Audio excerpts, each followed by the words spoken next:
Hello guys, Andrew here. Welcome back to Drew Tutorial. And in this video, I'm going to show you how to create a checklist to your task in ClickUp. So right here, I have a task to create a video. If I click on this task, you will see that this task is basically to create a YouTube video. Now, if I scroll down right here, guys, you will see a section called checklist.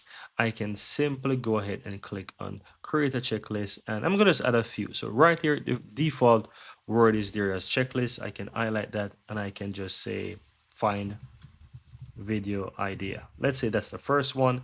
Then if I want to add another checklist, I click in the second section here where it says new checklist item, and I'm gonna just say record the video, for example.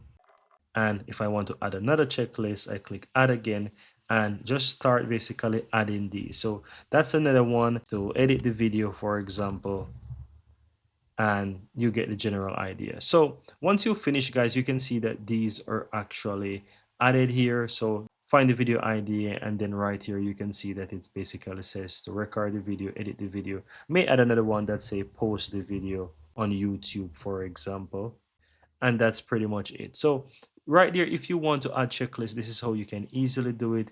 Once you have those checklists, you can even assign them to people as well, as you can see on the left hand side right here, right?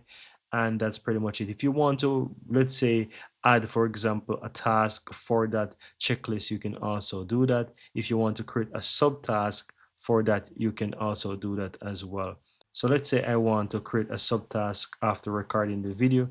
I can just simply say that create subtask for this video, and you will see that it gives me the option to post a subtask and so forth, right? So there's so many things that you can actually do with this, guys.